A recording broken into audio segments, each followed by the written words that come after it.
Yo, what's up? Daniel, I need you right now, fam. I'm doing something very big. I'm talking the best anime villains of all time. I need you. Come through. You got it. And while we're at it, let me call a couple of my other buddies. Yo, what's up? Dude, you got to put the editing down right now. You need to come through. We talking best anime villains of all time. Oh, yes, I'm in. Hello? Yo, Rob Lucci, put the balls down. We ain't rapping right now, though. We got to talk greatest anime villains. Come through. Come shoot. Somebody got beef? All right, I'm about to pull up. No matter how you move, get it done. No matter how you move, get it done. No matter how you move, get it done. No matter how you move, get it done. All right, people, so I got my guys here. Guys, what are we doing? Where are we going with this? Who are the greatest villains? I figure, you know what? We each got some that we love. How about we start off with talking about our favorite or one of our favorites that we want to rep for that is just a great villain? Who want to start this bad boy off? Oh, you were talking about anime villains. I thought you had like some real ops. I can do that. Me personally, I would probably say Kyubey from Madoka Magica. Now that is a true villain right there. Yo, I ain't gonna lie. When you first told me this right now, I was shocked a little bit. Like, my.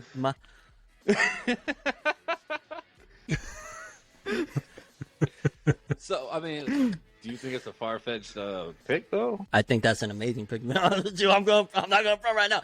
Madoka Magica, first of all, what a great series. On top of that, though, Yes. this is a different type of villain, right? With Kyubey, it's literally just like, hey, I'm using my words to trick you, essentially. It's not about combat. It's not about that Kyubey's gonna turn into a muscle. It's a little white cat with red eyes that, oh, it's the most adorable thing, and it's gonna deceive you in on some, like, I don't know, Five Nights at Freddy type of stuff. It's like lies by omission, right? Yes. To manipulate you into doing something that Signing, you don't you know. know you're doing. So when the way Kyubey like takes these emotionally distressed kids, right? And then it's like, yo, if you want, I can fix this issue you're having. All you gotta do is, make a contract, fight some demons, some witches, whatever you want to call them, and everything will be fine, right? And then when you find out the true nature of what it means to be a magical girl and the fact you can die on the job, yo, it was like one of the first times since like Sailor Moon when I'd seen like a dark spin on like something that's meant to be like for girls, It was literally like modernizing that idea of, again, the magical girls, Sailor Moon. It's literally like so ironic that the art style, of course, is way more cutesy than even Sailor Moon. They all look like chibi characters and everything, and yet it is gruesome and dark. And I think that's also just showing a sign of the era of anime that came out in, of we're gonna take cute things and make them horrifying. It gives me that Card Captors vibe. Yes. When I think of, yeah. Card Captors, a quest for all time. But No, yeah, I think that show came out around the time where like Moe was really like on the rise, was like really starting to get big. You had. for the people that don't know what's Moe? How the fuck do I explain Moe? Like Moe is Screen Man. like Moe like is very very cutesy, like like that kind of. Yeah, there you go. There you go. There was one anime about, I forget what it was called. It was about a bunch of girls that would drink tea and they would play in a band. Oh, Kaon? K-On!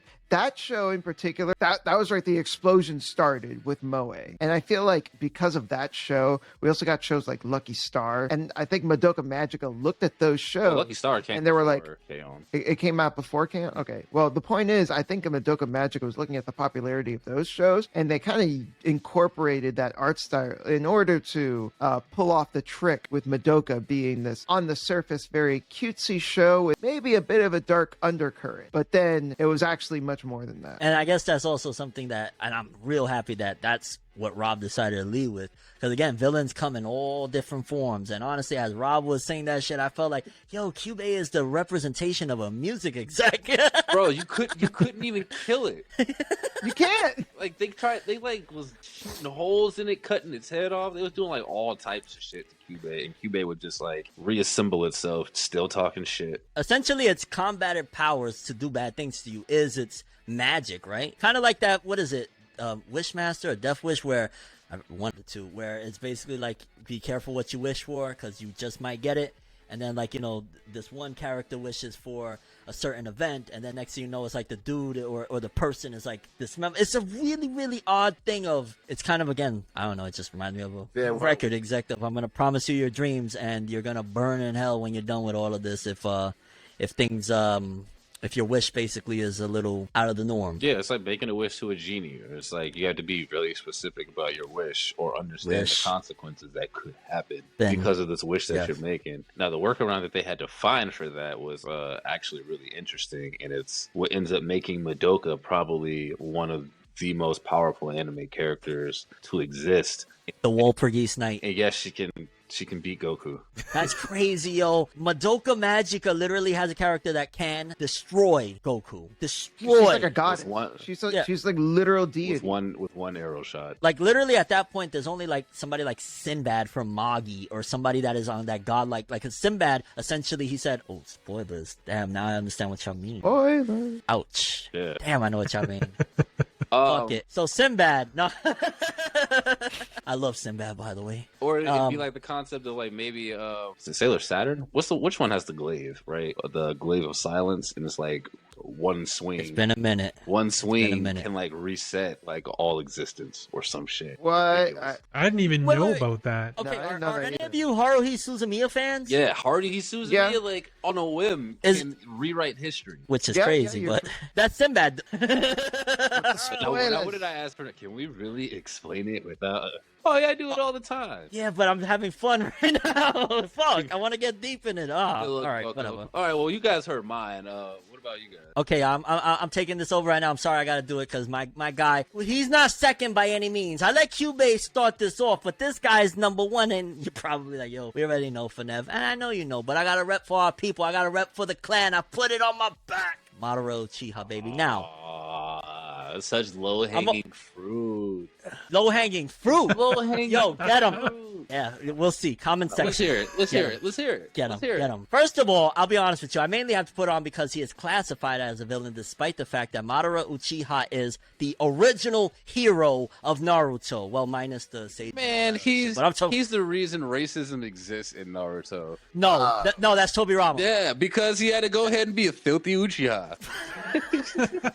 Yo, you're not gonna do my boy like that. I'm sorry. It's not I'm gonna just happen. saying, man, First of all, Uchiha were backstabbers. They got what they deserved. The Uchiha were not backstabbers. Absolutely not. First of all, Madara, he just simply, I want to take care of my family, dog. Can we just cut it out? Like killing them all? Hashirama's like, Madara didn't do that. Oh, I guess Itachi didn't have help. Itachi... Whoa. Was that Madara? Yeah. That wasn't Madara. I'm pretty sure Madara admitted to doing it. That wasn't Madara. Was that when Obito was parading as Madara? That was Obito with the mask that helped that night. Okay, so who orchestrated that? For the Naruto fans. Who sent Obito to do that? Madara. Did he send them, or did he just simply say, yo, dog, this is how I think. You might want to think this way. I don't know. Look at what's happening. Madara is a villain. So he gaslit him into slaughtering his whole clan. Really? We're going to really go with gaslighting in Naruto, dog. Okay. This is where we at. Yo. Yes. Yo, gaslighting, it came from Naruto. Like, it's fine gaslighting. And then here comes Naruto, the psychologist. Like, oh, we can talk about this, guys. Dog. So, again, and obviously, he has to be classified as villain, right? Because that's the perspective. But I'm going to give you a perfect example of somebody that has done way worse shit, and nobody or a majority of people still, or at the very least a big section, because, right, I'm kind of like somewhat alone. I'm in the minority when it comes to saying that, no, Madara was a hero. Most people be like, no, you don't know what you're talking about. But then they'll immediately turn around, and because he's pushed as a sex symbol after a certain point, and now he's a badass, and even though it's all bullshit, Eren Yeager. A lot of people, Eren, he had his reasons. Madara had his reasons. Madara may have not been drawn as like this sex symbol or anything, because he was a real one. Madara was a real one. A real one. Madara is what I imagine the beginning of the war against the machines in the Matrix happens before everyone gets stuffed into the capsules for eternal sleep. Because he was trying to help his people. He said, you know what? And he was right. Because right now, Boruto Chapter 70 just came out, and there's still problems in the Naruto world. So the Ninjaverse is not free. But wait, so doesn't the story end up telling us that the tree was intended to absorb all the chakra to feed to the 10-tailed beast, so that my point, so that the space aliens can come eat the fruit from the beast? So they were gonna die Madara- anyway. He was gonna commit genocide. Madara, his point was that he wanted to help his people find happiness, And he was gonna commit genocide. That's not. He was gonna put them inside of a bliss for eternity inside of this thing. Is it fucked up? Of course it is. That tree was still in This is chakra. crazy. He didn't know. But wasn't he that the was. He was twist? also manipulated. Mind you, he was manipulated. All right, so then if Madara puts everybody into eternal sleep and then later realizes, damn, they're all dead because this tree just sapped all their chakra, does he not become a mass murderer, i.e. a villain? But at the end of the day, did he know all of that, or was he told through these tablets that his people have left him behind? Hey, this is the truth. This is what we got to do. All of a sudden, he figures out at the last second, oh no, the white rabbit goddess done fucked me over. Well, let me go. Yeah. So let me go and force the entirety of the planet to go to sleep against their will because they don't live Because up I to love my them. standards. Because I love them and I want them to be happy. But to me, I think that's what makes the best kind of villains, because from their perspective, they feel like they're the hero, So then you right? would say that makes him a villain. From our perspective, yes, but from his perspective, he's the hero, right? And that's what makes it complex, because it's like it's the same thing like Well, then you can say like anything about Thanos, Kyubey. right? Like, I'm not a So villain. why won't Yeah. why won't people do that with Eren? Why is Eren exempt for that? A lot of people will say I'm really alone with this Madara shit. There's very few people that will rock and say, nah, Madara was like a hero. But they will say, no, but that Eren guy, his motive, they just had different ways of getting to the same destination. Eren wanted his people to be happy and free. Madara wanted his people to be happy and free. Eren decided, I'm gonna stomp you motherfuckers out. He just went straight. Madara was like, maybe there's a way to do it where my people could just be happy, even if it's just fake. It's sad. If anything, that's more sad of like, this was the only thing he could think of to save his people. Well, you can make that kind of cop out about any villain. I mean, look at the Demon Slayer demons. Oh, but that's Demon Slayer. Nobody knows. I'm playing.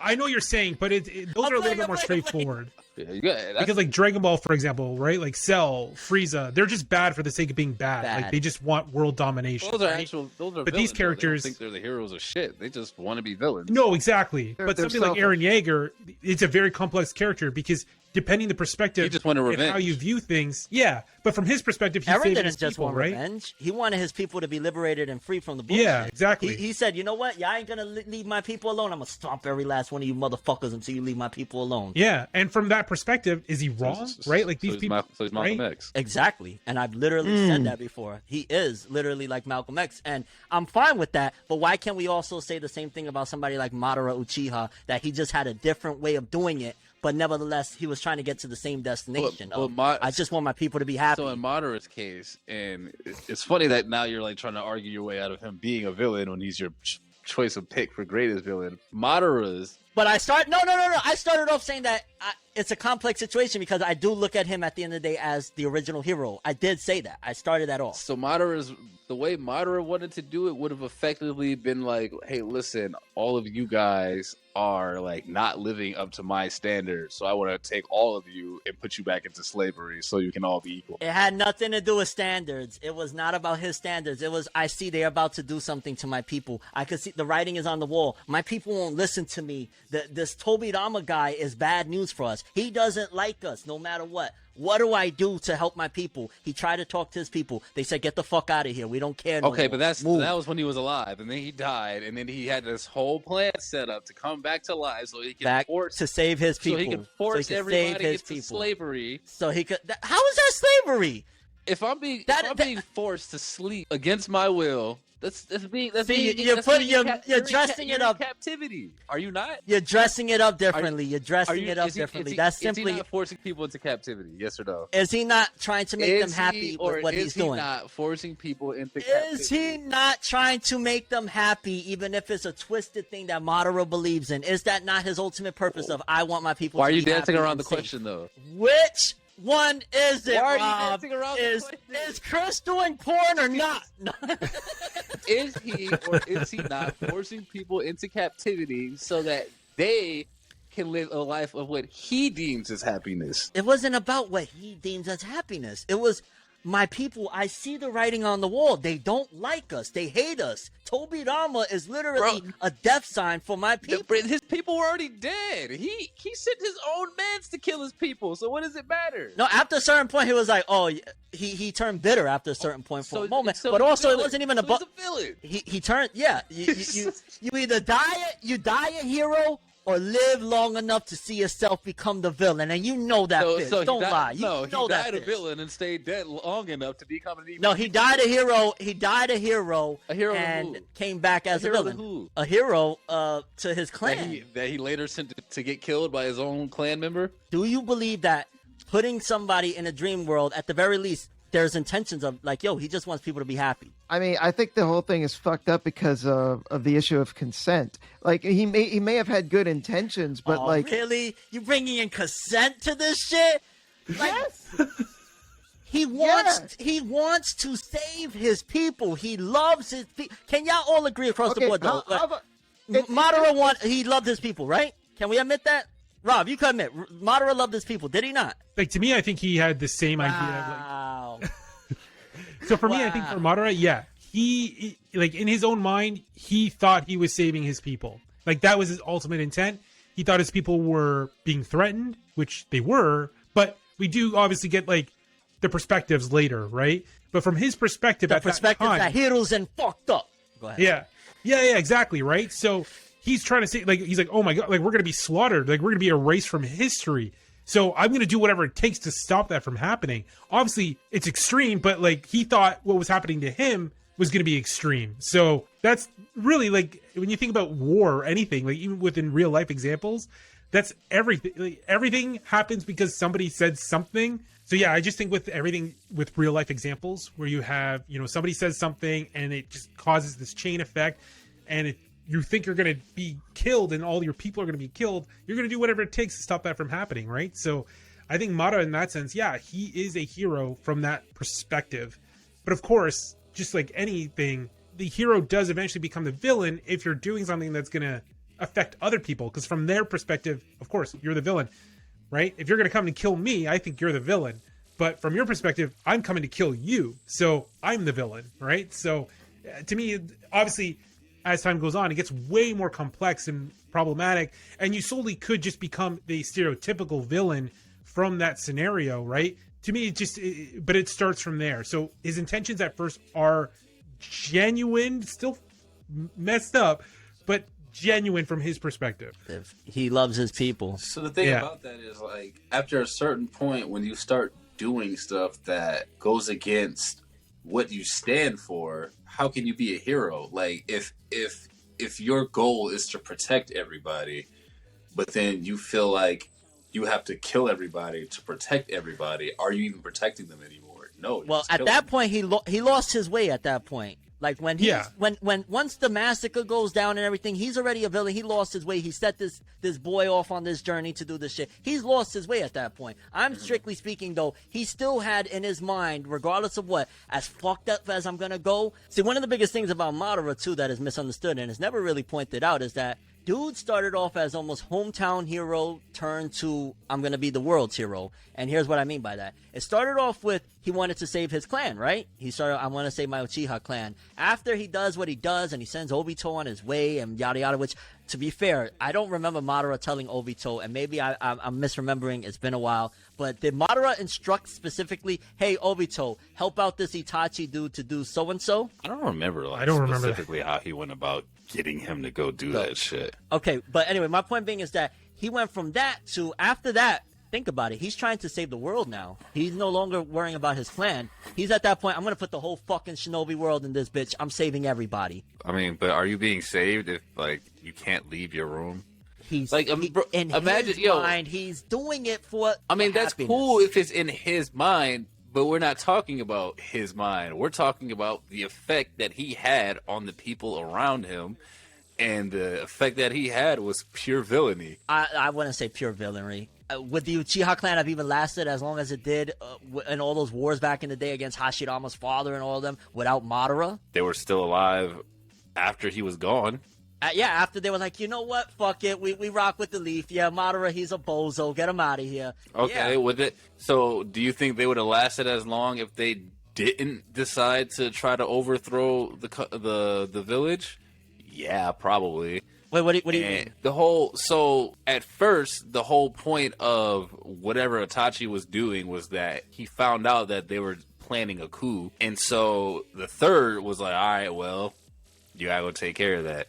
And then that's how Oh, came- Itachi was a bozo for that shit. Yeah, I'm sorry, everybody. I know people are gonna get mad at me for this one real bad, but in terms of, But he ends up being influenced by Madara. That's the conclusion he came to. well, no, this is again his interpretation. I just look at it a little bit differently, like, because again, I don't remember Madara instructing Obito, "Hey, massacre our clan." I don't remember that being a part of his ideal. Maybe I'm off on that. Maybe he did say that, right? But Itachi's straight up thing is, I think it might have been a part of the grand plan for like getting the fucking the Mangekyo Sharingan and essentially the Eternal Sharingan because he needed eyes again. Remember? he should have dragged his family like on some Emma the Promised Neverland. Let's just get out of here, dog. Like, we mad strong. If all of us had a bunch of Susanos, we could go and get a plot of land, and ain't nobody fucking with the village hidden in the Susano. Nobody's fucking with that. You know why he didn't come to that conclusion? Because he ain't a hero. Well, That's how Itachi ain't a hero. Is that not how a hero thinks? Madara is a hero. Madara would have done anything. Madara could have took his clan and just left. They didn't want to listen to him. Whatever the They fuck them didn't niggas. want- He tried. He tried. They told him no. We rock with them. Toby Rama is our So dude. he couldn't force them against their will back then, No, like he tried to do he- several thousand years later or He 100 years he later. couldn't convince them that, hey, these people are not good. These Why people not? are gonna hurt us. He had the most powerful Sharingan in the clan. Why couldn't he? It's not about power when it comes to that. It's about their mentality, and they've already been looked at as like, hey, yo, we've That's- been at war. These people, they're nice, man. Like, nah, just leave it. And Madara's like, you don't Whoa. understand. When he was fighting the Five Kage, he felt like the whole reason he was able to prove his point was by power. At that point, he's like, yeah, I got it now. Yeah. Who got the juice now, baby?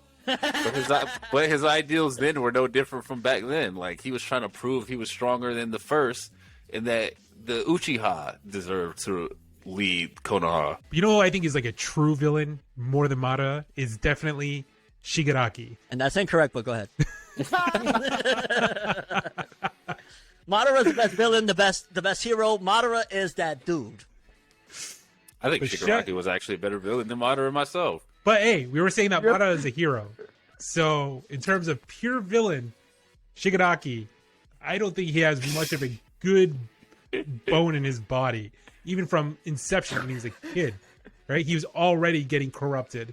Shigaraki's whole thing is that he feels like villains are treated unjustly. So he definitely identifies as being a villain in the shit he's doing. Yeah, you know what? That's actually a really good point. I didn't think about that. Well, Shigaraki is more like a Frieza. Honestly, he's more Yeah. like, he's just, his whole thing is literally, I just want to destroy everything. I hate everybody. I'm mad. Not I'm mad is more than that, but I hate Yeah. everybody. Everything should just go. Yeah, because, he definitely has that vengeance mentality. More like he's almost more like a Kid Buu with a mind. Yeah, that's a good point. I think the vengeance idea is the same, right? It's just from his childhood, his whole life, everyone's treated him like shit. And then so he sees a perspective that basically everyone heroes are sucks. flawed. Heroes are Yeah. flawed, but they pretend like they're not flawed. And the people that they don't save or don't deem worth their time saving are left in the wayside of society and are kind of pushed into having to be villains to be able to survive. And then some of them just feel like because they have the power to do bad shit, they should be able to do bad shit if that's what they want to do. The true definition of freedom. So, what are your thoughts on a villain like Shigaraki, Shintai? Or let me say Daniel. So, what are your thoughts on a villain like Shigaraki, Daniel? So I haven't seen the show, unfortunately. So I'm coming at this kind of like an outsider perspective. But just on like kind of like a more shallow level, his design is fucking cool. Yeah. Like his design is fucking awesome. Those It is. hands on him is like, Like, spoiler alert again. Those hands on him are actually his dead family members that he killed by accident. Oh Yeah. shit! They that weren't fucking all whole- they weren't all accidental. That No, I last know. one wasn't. Well, That's what makes That- it so fun. Yeah. That puts a whole new spin on ring them hands. But no, I mean, it seems like because I know that the idea of the show is that like you have the heroes versus the villains, right? But I do like that with this villain, at least the way that you guys describe him. It's not really that clear cut. Like it would have been easy to just made him just like evil for the sake of being evil, and that would have probably worked, and that would have been fine. But it seemed like they wanted to like add some more complexity to him and make it seem like it's not just that he's just a piece of shit, but that like it's more that he's fucked in the head. Or do I have that right? Yeah, Yeah. I guess. No, he's very fucked in the head. He It's is the crazy. fact that he didn't feel like he was saved when he needed to be saved, and so he wants to prove that heroes aren't shit. To pretty be much. fair, They Shigaraki ain't is shit. Shigaraki's one of the most relatable if you think about it, because Shigaraki could be any one of us. One small turn, which really, of course, any villain, but Shigaraki literally, like, for example, if something bad has happened to you and you look back, you're like, yo, I got jumped or some shit, and people were standing there laughing and didn't help me or some shit, you could easily say, you know what? They did that to me. I want to hurt people now too. Somebody's gonna get jumped or some shit. So Shigaraki is literally just a manifestation of the term "hurt people, hurt people." That kind of reminds me, not one for one, but that reminds me a bit of the Killing Joke, where the kind of the idea of that is, you know, all it takes is one bad day to turn someone into a monster. Pretty much. Yeah, 100%. And his I think bad with day was killing his Shigaraki, whole too. family. Yeah. A little more than a bad day. A little more. I think with Shigaraki too, he is the true victim. He is a victim, right? Because when you look at You're it from a his perspective, victim. All for One literally groomed him, right? So his family was like treating him like shit, mainly his dad. But then after he slaughtered his whole family, he's got nobody, right? He's all alone. And who comes to pick him up? All for One. And All for One, from him being a little kid, R. Kelly. grooms him to become this and focuses his all his anger to just become the villain he is now. So in a lot of ways, he is a victim. That's how I see it. No, I mean, that's perfectly put. He is a victim at the end of the day. First of all, the way his father did him was Dr. Seuss. Like, he did him real fucked up, you know, treating him the way, like, yo, he just wants to be, if you talk about that hero shit one more time, I'ma wax that ass. Dog, he's a kid and just thinks heroes are cool. Just because you have mommy issues doesn't mean that he can't want to be a hero. So my question Yeah. is like, why wouldn't he just go like look for people like himself to go save instead of like, well, fuck this, like let me upset the balance because Well, let's not sit here and act like Shigaraki has this grander scale thing. It's not like he's thinking of, I'm going to revitalize or change or build and destroy. He's not even going as far as, which I think that would be a more interesting idea. if it no, goes because down. he literally is just stopping at I want to destroy. Destroy. It's like, where's the rebuild aspect of, I He want doesn't a care, revolution? which is what makes him a villain. Like he doesn't care about the aftermath. Yeah. He just cares about the revenge. He's thinking about the now and not the later. It's like Scar. Like I want to take over, not Full Metal Scar, but like Lion King Scar, where it's like I want to take over. I want to take over this land, but once I take over the land, I don't care about what happens to the land. So now everything is like Messed dying up. out. And then they don't respect Scar either. Yeah. But I think that's where the grooming aspect comes in. Because let's just say All for One didn't scoop him up, and let's say, I don't know, somebody else picked him up, right? Like a hero. All Might. So obviously, Or he just becomes some petty perfect. thief. Literally, Yeah, All Might picks him Deku is to a certain degree not as extreme, but somewhat of a Shigaraki that, you know what I'm saying? Like, Deku, he was hurt. It was, of course, a different level or whatever, but, different levels can affect different people the same way. So, you know, his mother not telling him that he could be a hero, that messed him up. And that's not that far from Shigaraki's father saying, I don't want to hear that hero shit. When he felt like, yo, I don't got a quirk, I'm never going to have superpowers, and his mother said, whatever, she didn't give him what he needed right there, Deku could have very well been like, wow, fuck the world. If I can't have my dreams and my mom won't even come for me, who cares about anything? But he persevered, and he said, oh, okay, he pretty much was like, I'm going to be a Batman, essentially. I'm going to use my wit to be a hero. And I don't know how I just started praising Deku, but shout outs to Deku on that aspect. Well, I guess the difference with Deku was like he was upset he couldn't save people, where Shigaraki was upset that he wasn't saved. Yeah, it's pretty much, they went totally different routes. This isn't more, again, My Hero isn't giving you like the symbolic thing or whatever. I would argue maybe Deku and Shigaraki are two sides of the same coin. Again, it's just like, Nah, that would more be Deku and Aoyama, Aoyama. the stomach Belt lizard. Kid. Yeah. Oh, shit, you're right. What? Wow, yeah.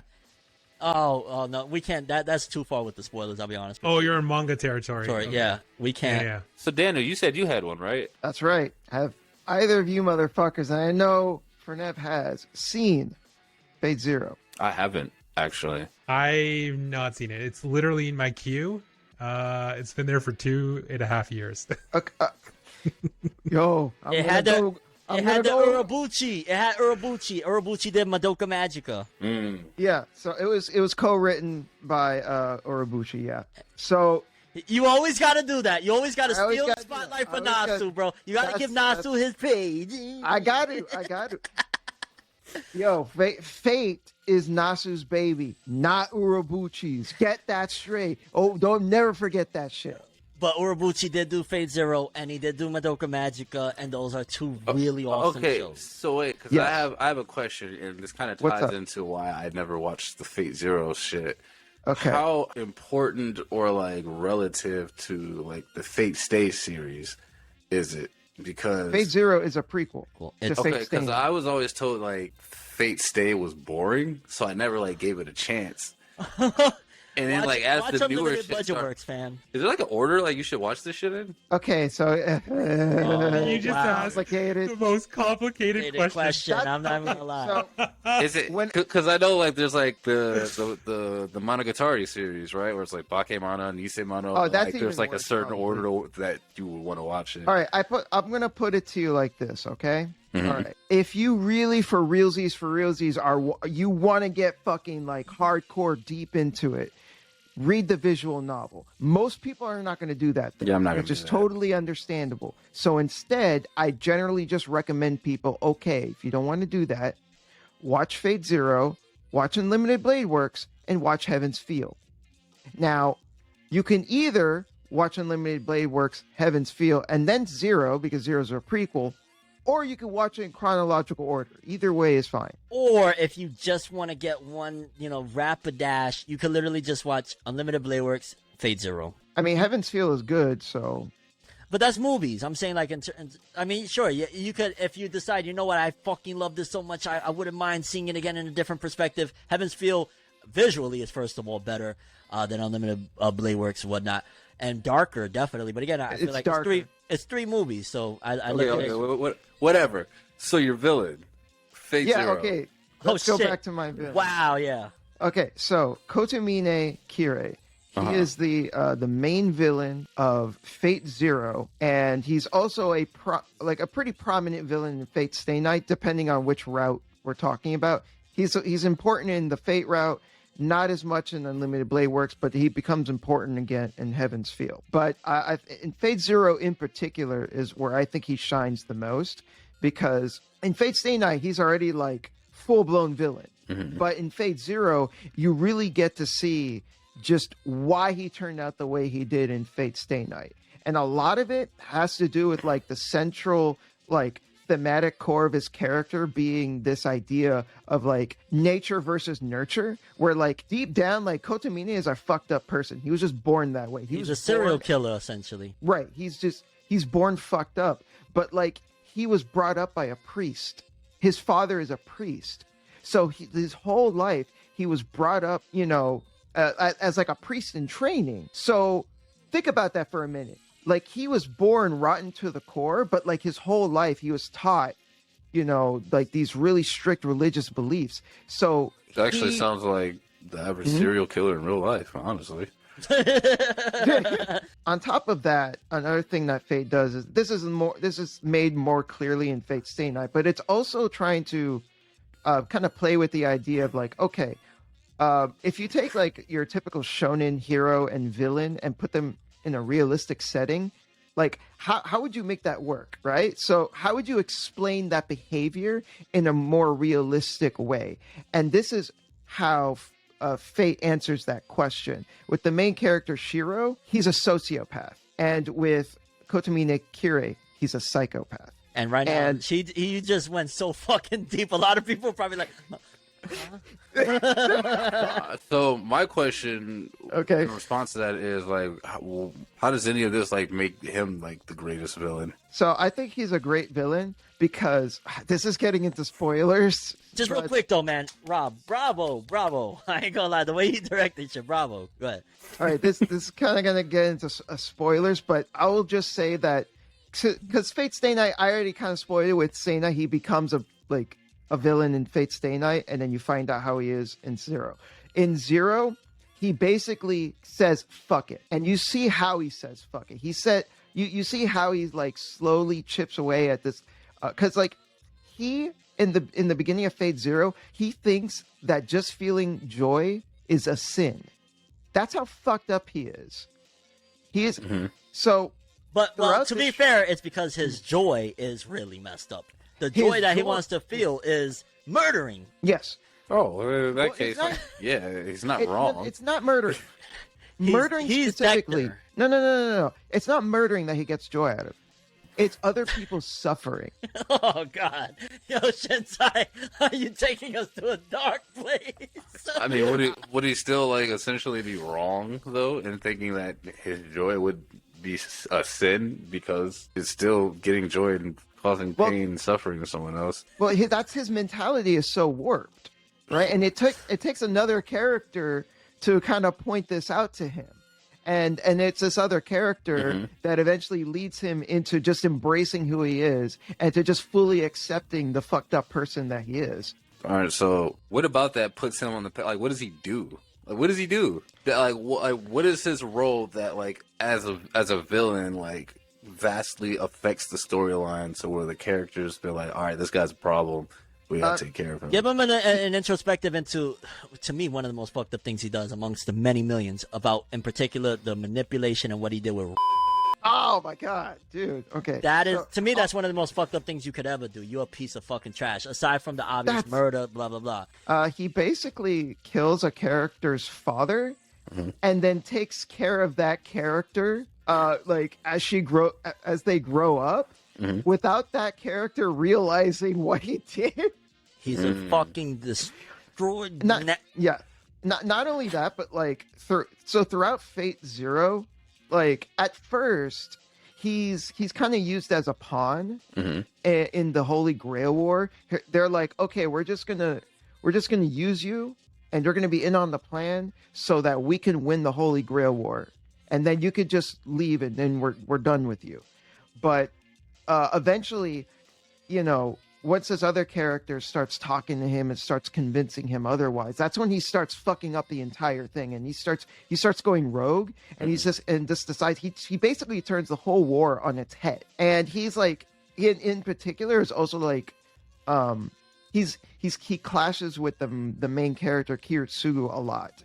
And the two of them become rivals. We're gonna save Kirisugu for the potential part 2, where we go into the greatest heroes in anime. I'm just saying, or greatest characters. I don't know what you would call it, but. All right. So for me, the reason why I picked Kotomine is kind of twofold. For one, he does a lot of fucked up stuff. He does some really heinous things, but to me, that's only like a part of it. What I really like about him is I just think he's a really fascinating and interesting character. I really love the psychology of his character. I love how he fits in thematically with the show. I love how his character has so many layers to it, and that there's no like clear-cut answers to him. You know, you really have to like dig deep and to really like to figure out just who he is and what his deal is. And to see his transformation in particular in Fate Zero for me is like the highlight of that show. So that's why he's my pick. Not a bad pick then. I literally can't argue with anything he said. He was like so thorough through everything. That was like the perfect response. Oh, and I just gotta add real quick, because I always gotta throw this one. Fate Zero, depending on what day you ask me, but 9 times out of 10, I'm gonna tell you it is not one of the greatest anime. Depending on the day of the week you ask me, because there's a couple other ones, but Fate Zero, I could solidly say like that is one of the most amazing experiences. It's something that there's a slow burn to it, but it's one of the greatest. It is the greatest slow burn you'll probably get in all of anime and even other literatures. Fate Zero is something special. It's a battle thing, yes, but there's so much intricacy to these characters. Ryder, Saber, the relationship between her and Kirisugu, that he's the hero and he don't give a fuck. He's gonna treat her like nothing anyways, despite that he's the main character and supposed to be the good guy, but he's just a warped person. Really not. It's a warped situation. And again, I trailed off, but Kotomine is a fascinating character, and that was an insanely amazing pick. I'm sorry, I'm gonna have to pull a Fate Kanye Zero's here. Steins Gate, it's the greatest anime of all time. No, I ain't gonna lie, that's a great choice too. That's a good show. I'm not gonna argue with you there. It's a good show. Editor, place All right. my Steins Gate review somewhere here. No. Well, shit. I mean, if anybody in the comments disagrees or agrees, or who you guys think had the better choice of villain, then let us know. I guess, right? Definitely. And also, we got some other stuff going on. In case you don't know, this is like a new podcast that I'm doing with my bros here. What's the name of our podcast again? Something or another, because I was reincarnated as a podcaster. That's episode 2's name. I was reincarnated as a podcaster, and I don't know what the hell is going on. We created a podcast and couldn't come up with a name, so we settled on this sentence being the title. That shit right there. And yeah, we're going to be here for the long haul, people. This isn't a fly-by-night thing. Y'all remember, in case you don't, about the ForneverWorld podcast? Well, I brought my guy back. Y'all wanted him back. I brought him back, and I got 2 of my other bros. And this is a brotherhood here. If you want to see more coverage of different type of topics or whatever, let us know. I'm down for it. I got my bros here. This was a great time. Yeah, absolutely, man. This has been a blast. I'm ForneverWorld. This is the whatever name podcast we got. Check link in the description. Have an awesome day. Peace in. And yeah, we can all agree Madara's the best. Oh, you should totally subscribe.